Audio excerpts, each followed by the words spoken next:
Hey, welcome. This is Yoga with Come Follow Me. I'm Kat. Today we're just doing chapter 38 and it's not a very long one, but Alma is talking to his son Shiblon. Yesterday he talked to Helaman and basically he's just pulling his sons aside and saying, come, let me just share my wealth of knowledge with you because he has a lot of knowledge. It would be so cool to listen to him talk. Can you even imagine? I know I say this a lot, but I want to meet Alma the younger also when I go to heaven. He'll be on my list. As far as yoga goes today, we're just going to take it easy. Before we begin, let's do something similar to what we did yesterday and just close your eyes. Wherever you are, come to a comfortable position. You can stand, you can sit, whatever's most comfortable for you. Just for a little bit, let's close our eyes, come to our breath.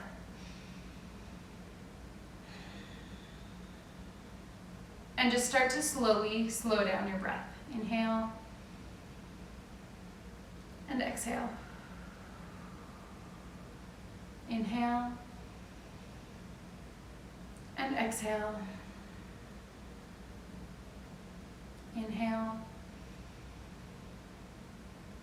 and exhale. And I want to pose this question. Do you trust God?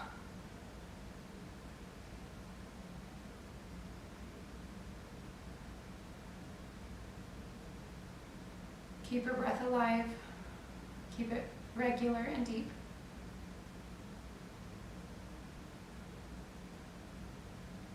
And just let your mind marinate in that question for a little bit.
When you're ready, on your inhale, keeping your eyes closed, let's just bring your hands all the way up and over your head. Reach up. Gaze up. Maybe open your eyes. Maybe keep them closed.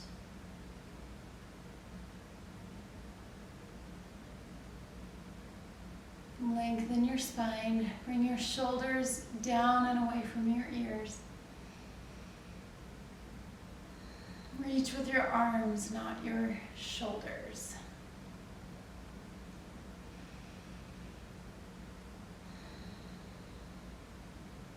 From here, on your exhale, bring your hands back behind you. Your fingers are facing the back wall.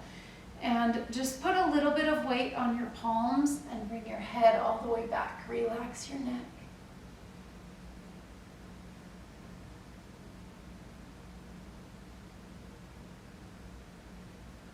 Maybe turn your neck a little bit, side to side, maybe look side to side. It's really good for our neck to go up and back, to gaze up and back. A lot of times we don't do that with our neck. Usually we're looking down. So let your neck just relax and come back.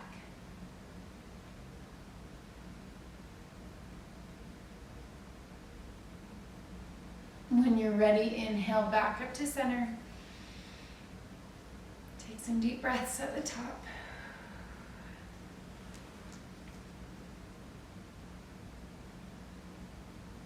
In verse 1, he says, I say unto you, even as I have said to Helaman, keep my commandments. Keep the commandments of God, and you you will prosper.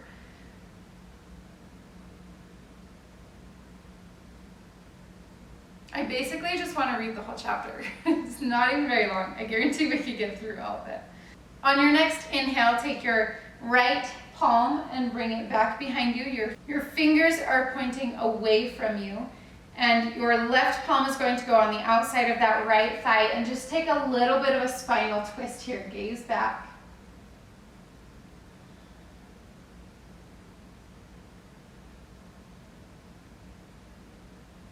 Find the tension. Where are you feeling tension? Breathe into that spot. Breathe into that part of your body.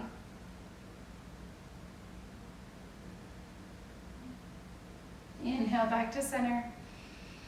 Other side, exhale and twist.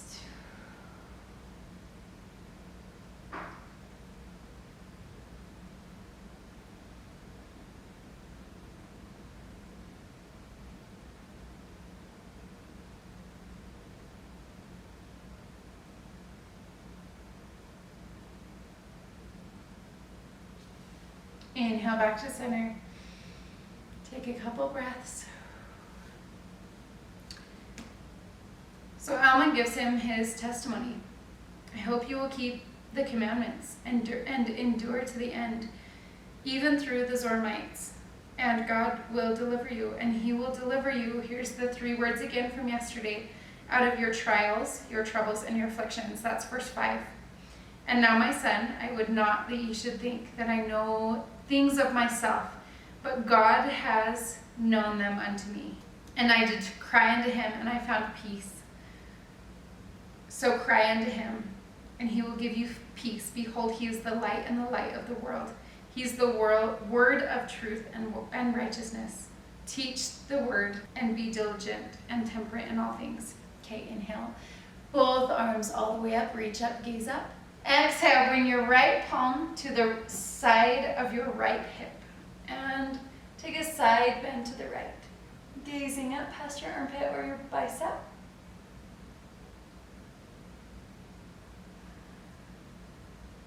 Inhale back up to center. And exhale, other side.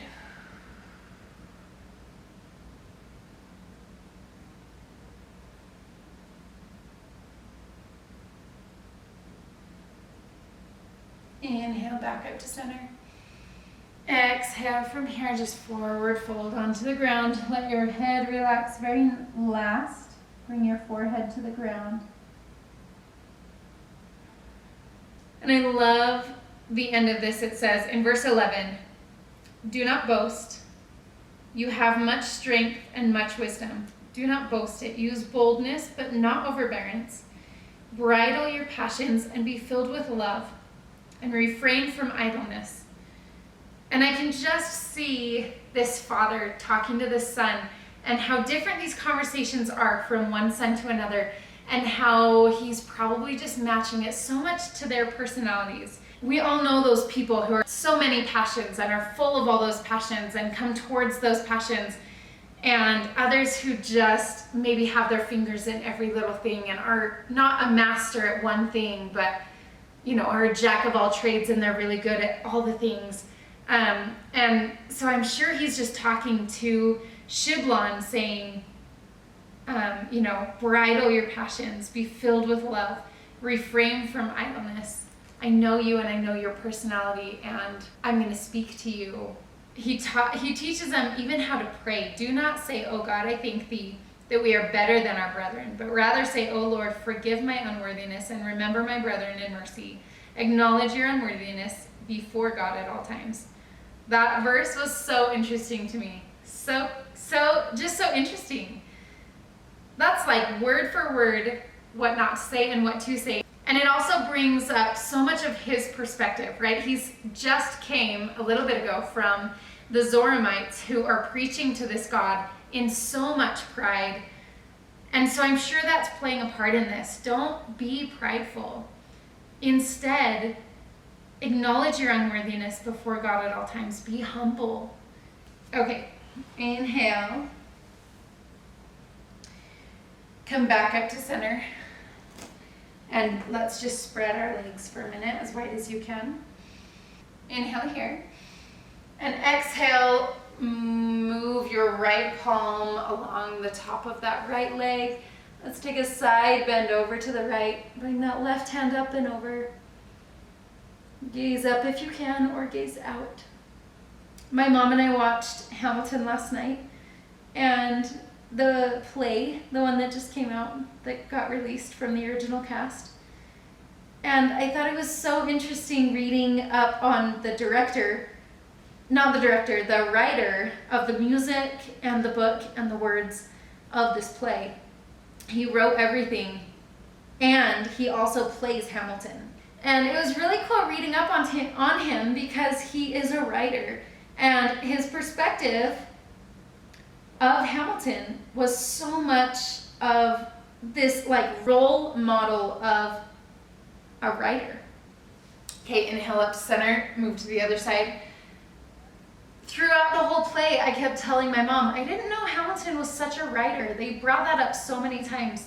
And so then reading that the writer of the whole play played Hamilton, it just dawned on me that maybe Hamilton is this role model of Lynn, is his name, the writer of the play. Maybe Hamilton was such a role model to Lynn in that writing sense that he just really connected to him, and maybe that's why he wrote so much of his story and shared his story. Inhale, come back up to center. And on your exhale, forward fold onto those wide legs. In his perspective of writing this play, that's what he saw Hamilton as, this amazing writer, because he could relate so much to that as a writer himself. And I read this, and it's the same. Alma's looking at it some Shiblon, saying, I have been where people are prideful and praying with so much pride. Don't be prideful in your prayer. Forgive the unworthiness. Remember my brethren in your mercy. Acknowledge your unworthiness all the time. Be meek, be humble. That's how you get to know Christ. You don't get to know Christ through the pride. And then he ends it by saying, go, son, and teach the word unto this people. Okay, when you're ready, come back up to center. Bring your legs in, come into a nice seated position. Inhale here. Let that breath go. The light in me honors and loves the light within you. Namaste.